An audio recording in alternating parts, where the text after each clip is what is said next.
I'm Daisy. Standing at the podium of the annual all-staff meeting, I glance around at the faces in the room.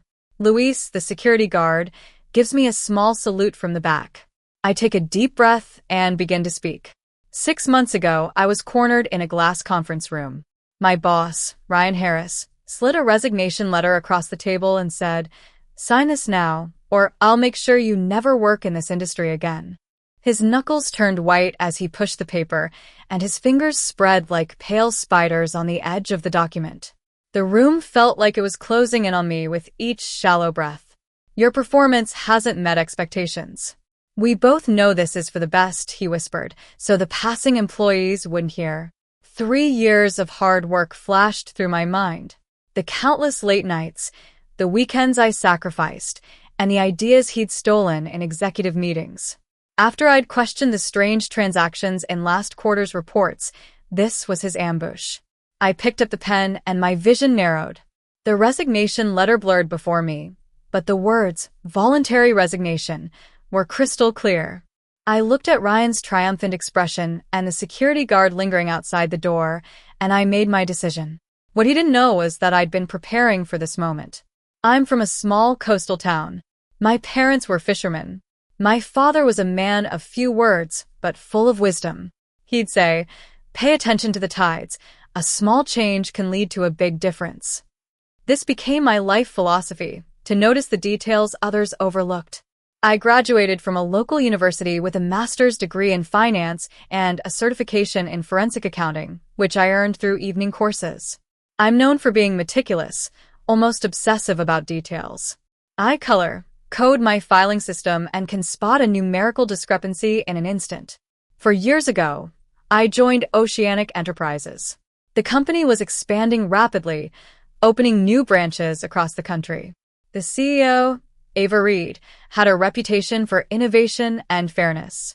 The company's slogan, "Building a brighter future together," was everywhere. I believed in it, maybe naively. 2 years into my tenure, Ryan Harris transferred from the northern office. He was tall, with salt and pepper hair, and a voice that commanded attention. He walked through the office like he owned the place. The executive team adored him, and the board praised his fresh perspectives. But the problem started subtly. My name disappeared from project proposal credits. I was excluded from meetings I used to attend. My reports needed multiple revisions for clarity, while male colleagues with similar findings got immediate approval. My colleague, Jake, would say, "You're being paranoid. Ryan's just demanding. He's like that with everyone." But I knew he wasn't. I started keeping detailed notes, dates, times, witnesses, and exact phrases. When Ryan praised Mark for the quarterly projection model I'd created, when he interrupted my presentations but let others speak uninterrupted, and when he scheduled team lunches during my therapy appointments despite my calendar showing the conflict. Still, I excelled. Our department's efficiency increased by 22% under my systematic workflow management. I developed a predictive analysis tool that saved the company millions in procurement costs. Then I noticed financial discrepancies. It began with an anomaly in the third quarter reports, unauthorized transfers between departmental budgets.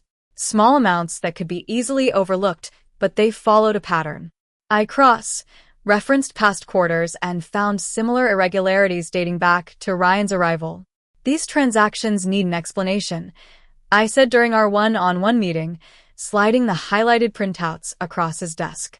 "The authorization chain is incomplete." Ryan barely glanced at the papers. "Accounting approved these. You're overstepping, Daisy." But I knew accounting required director-level signatures for inter-departmental transfers, and these didn't have them. His expression turned cold. "Drop it. This isn't your concern." I didn't drop it. I created a secure folder on my personal drive and continued gathering evidence. The pattern expanded. Budget reallocations tied to performance bonuses, vendor contracts with inflated prices to subsidiaries with hidden ownership, and expense reports with consistent anomalies. The hostility from Ryan grew. My performance review, which had always been excellent, suddenly cited communication issues and a failure to align with team objectives. My project assignments shifted to administrative tasks, and my emails to other department heads went unanswered. My friend, Lisa from the legal department, warned me over drinks one night. "He's building a case against you. Be careful. Document everything." I was already documenting everything, but I also started researching employment law, corporate whistleblower protections, and constructive dismissal precedents at night. I installed a recording app on my phone, forwarded key emails to my personal account, and took photos of documents that disappeared from shared drives. After the executive quarterly review, Ava Reed praised my procurement analysis and asked me to present at the next board meeting. "Excellent work, Daisy," she said, squeezing my shoulder. "This is exactly the kind of innovative thinking we need." Ryan's expression remained pleasant, but his eyes tracked me like a predator. That afternoon, my access to several critical databases was revoked for security protocol updates. The next day, an email announced that Mark would handle the board presentation because of his familiarity with the broader context. When I questioned this decision, Ryan called me into his office.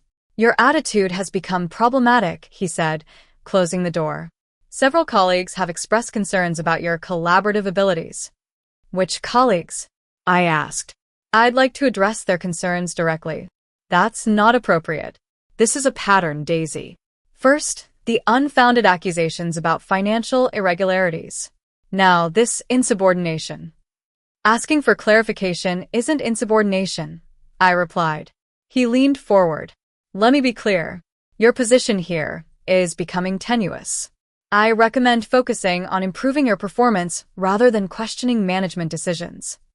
That night, I met with an employment attorney, Laura Thompson. She listened carefully to my account and reviewed my evidence. "This is a classic case of a hostile work environment," she said, adjusting her glasses. "The pattern is clear and your documentation is excellent. But these cases are exhausting, expensive, and can be career-damaging, even if you win. So, should I just quit?" "No," she tapped my folder of evidence. "If they want you gone, make them pay for it. Constructive dismissal settlements can be substantial with evidence like yours. But be prepared. They'll likely try to force a resignation first." 3 days later, Ryan started CCing HR on minor issues with my work. A week later, I got my first formal warning for missing impossible deadlines. The next week, my workspace was moved to an isolated corner near the server room, where the constant hum made phone calls difficult. Through it all, I kept meticulous records. I responded to every accusation with documented facts and remained professional. I knew the confrontation was coming. On a Wednesday morning, my calendar showed a mandatory meeting with Ryan in Conference Room B. As I walked there, Lisa passed me in the hallway and murmured, "He's been in with HR all morning." I nodded, and my emergency plan took shape. In my bag was a folder with all my evidence, organized chronologically. My phone was recording, and I'd studied the standard resignation template used by Oceanic Enterprises and its legal implications. When Ryan stepped away to answer a call, I didn't hesitate. I crossed out voluntary resignation and wrote constructive dismissal due to hostile work environment above it. I added the date and time in the margin. Ryan returned, snatched the paper without reading it, and said, "Clear your workspace by the end of the day. Security will escort you out." "I understand," I said, maintaining eye contact. "I'll need this documented for my records." His smile faltered. "HR will provide the necessary paperwork." I left the room, my heart pounding but my mind clear. In the bathroom, I took deep breaths until my hands stopped shaking. Then I called Laura. "It happened, exactly as you predicted. Did you make the amendment?" "Yes." He didn't notice. "Good. Send me everything now. I'll have the formal complaint ready within the hour." By 3 o'clock, I'd packed my personal items. A security guard named Luis, who I'd always been on good terms with, waited nearby. "I'm sorry about this, Miss Daisy," he said quietly. "It never made sense to me why they'd let go of someone like you." "Thank you, Luis. I appreciate that." Before leaving, I made 2 stops. First, I went to the Human Resources Department and gave Director Emily Clark a sealed envelope. "This is a formal complaint of constructive dismissal and a hostile work environment," I said. It includes the altered resignation letter and documentation of the ongoing issues. Emily's eyes widened slightly. I'll review this immediately. Your attorney will be in contact tomorrow. My second stop was at Jake's desk. You're leaving? He asked, startled. Not by choice, I replied. Before I go, check the share drive. Look at the transfer patterns and folders marked with Ryan's initials. Compare them with the executive bonus schedule. His brow furrowed. Daisy, what are you saying? Just look and be careful who you discuss it with. I squeezed his shoulder and walked away. Luis escorted me to the lobby. At the main entrance, he said, You know, I've worked here for 15 years. The ones who leave quietly when they've done nothing wrong never come back. But the ones who stand their ground often do. That night, I couldn't sleep. I sat on my balcony, watching the city lights. The air felt different, lighter, despite the uncertainty ahead. The next morning, my phone rang. It was Emily from HR. We've reviewed your documentation and need you to come in for a meeting with senior leadership. Am I still employed at Oceanic? I asked. Your employment status is complicated. The document you submitted creates a legal situation we need to address immediately. I'll be there at 9 with my attorney, I said firmly. I met Laura at a coffee shop near the office. They're panicking, she said.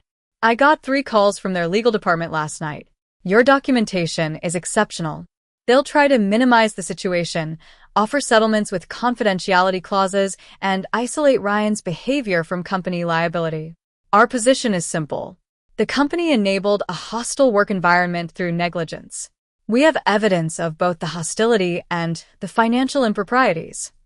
At 8:57, we entered Oceanic's main entrance.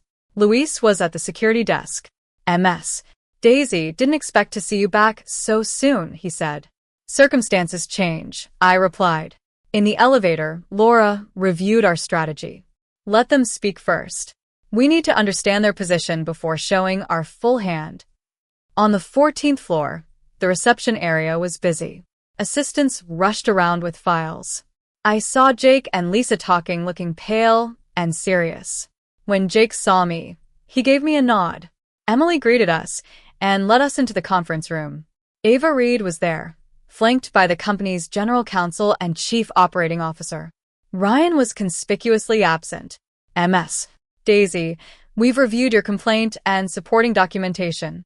The allegations are serious, Ava began. They're not allegations. They're documented facts, I corrected quietly. The general counsel, Mr. Thompson, cleared his throat. Oceanic Enterprises takes workplace conduct extremely seriously. If there have been policy violations, we'll address them appropriately. If, Laura echoed, her tone menacing. Ava raised a hand. We're not disputing your experiences. We're trying to understand the full scope. The scope extends beyond me, Laura said. Based on our preliminary investigation, multiple employees have experienced similar treatment under Ryan's supervision. Ava looked surprised. You've spoken with other employees? No, I interjected. But they've started speaking with your HR department. 3 women from different departments have already come forward. Emily nodded. We're also concerned about the financial irregularities you identified, Laura continued. Those require immediate investigation by independent auditors. Mr. Thompson shifted uncomfortably. We have internal audit procedures, but they've failed to catch these discrepancies for 2 years, I added. That suggests either negligence or complicity in your financial oversight systems. The room fell silent. Ava studied me intently. What exactly are you seeking, MS? Daisy. Laura opened her portfolio. Full reinstatement with back pay from the date of the constructive dismissal. A comprehensive independent investigation into both the hostile work environment and financial irregularities. Accountability for all parties involved and structural changes to prevent similar situations in the future. If we counter with a settlement offer? Mr. Thompson asked. Then we proceed with formal charges that will necessitate public disclosure, Laura replied. My client isn't interested in being silenced with money. Ava leaned forward. And Mr. Harris, what do you expect regarding his position? That's for you to determine after a proper investigation, but I will not work under his supervision again, I said, meeting her gaze. The meeting lasted another hour. By the end, I was formally reinstated and temporarily reassigned to the executive analysis team, reporting directly to the COO. An independent investigative firm would arrive the next day, and Ryan was placed on administrative leave. As we were leaving, Ava asked to speak with me alone. "I owe you an apology," she said.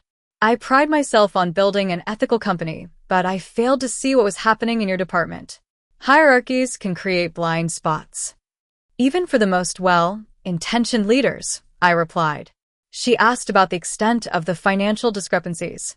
"Significant enough to affect quarterly reports, systematic enough to suggest intentional manipulation, and patterned to correlate with executive bonus structures," I said. Her expression hardened. "I see that changes the situation considerably." When I left the conference room, Jake was waiting. "You magnificent, terrifying woman," he whispered. "The entire finance department is in upheaval. They've locked down all the servers Ryan had access to." I looked at those folders and made copies. "What matters is that you looked," I said. The next week was a whirlwind. The independent investigators set up an office on the 12th floor and interviewed dozens of employees. By Friday, 11 employees from multiple departments had reported inappropriate behavior from Ryan. The financial investigation expanded to include relationships with 3 vendor companies and project allocation patterns. I returned to my new workspace, a bright corner near the finance team's hub. Colleagues who had avoided me before now stopped by to apologize and share their stories. On Wednesday of the second week, Laura called with an update. "The initial findings are damning. The investigators have identified a kickback scheme involving vendor contracts. Ryan was routing business to companies where he had undisclosed financial interests and manipulating internal budgets to hide the inflated costs. The preliminary estimate is $1,200,000 over 2 years, and they've only examined about half the contracts flagged in your documentation." "What happens next?" I asked. "The company has 2 choices: handle it internally with termination and potential civil recovery, or involve law enforcement for criminal charges. Given the scope, I suspect they'll choose the latter." The following day, Ava called an all-staff meeting. "What began as a workplace conduct complaint has uncovered financial improprieties that cannot be ignored," she said. "We've filed formal reports with the authorities. I take full responsibility for the oversight failures. We're implementing immediate changes to our financial controls, reporting structures, and management oversight. We're creating new channels for employees to report concerns without fear of retaliation." She apologized to those who had been mistreated and thanked me for speaking up. The changes came quickly. New financial oversight protocols, restructured reporting relationships, and mandatory training on workplace conduct and whistleblower protections were implemented. 6 weeks later, the investigation concluded with a comprehensive report. Ryan never returned to the office. According to Office Whispers, he'd hired a defense attorney and was trying to negotiate immunity. 3 months after I amended that resignation letter, I received an email from Ava asking me to consider a new position as the Director of Financial Integrity, reporting directly to her. I also got a text from an unknown number. "You've ruined me. Hope you're satisfied." It was Ryan's last attempt at intimidation, sent the day before his arraignment on multiple fraud charges. I didn't respond. I accepted the director position after negotiating the salary and authority. My first act was to implement an anonymous reporting system for financial concerns with mandatory review protocols. My second was to recommend promotions for Jake and Lisa. At the annual all-staff meeting, Ava publicly acknowledged the transformation Oceanic had undergone. "Sometimes the most valuable contributions come from those willing to speak uncomfortable truths," she said, inviting me to the podium. I stood at the podium and said, 6 months ago, I was told to sign a resignation letter or never work in this industry again. I signed, but not what was expected. That moment taught me that power doesn't always lie with those who seem to hold it. Sometimes, it lies in knowledge, preparation, and the willingness to stand firm. Each of us makes choices every day, and even the smallest ones can compound into the culture we create. I chose to change one word on a document, and that choice triggered a transformation none of us could have predicted. As for Ryan, the legal system delivered justice. After pleading guilty to reduced charges, he received a 3-year sentence and a restitution order. His professional reputation was destroyed. 1 year after amending that resignation letter, I received an industry leadership award for the compliance framework I'd developed. Laura was in the audience. "You didn't just win a case. You changed how an entire company understands accountability," she said. "It wasn't just me," I replied. "It was everyone who spoke up afterward. Everyone who had been waiting for permission to tell the truth." That night, I called my father. "You were right, Dad. The smallest details really do matter, and the smallest changes can sometimes reset everything." He replied, his voice full of pride. If this story resonates with you, I hope you'll share your own experiences in the comments. Remember, power often lies with those who refuse to be intimidated. Like this video if you believe in standing up for what's right, and subscribe to hear more stories of ordinary courage leading to extraordinary change.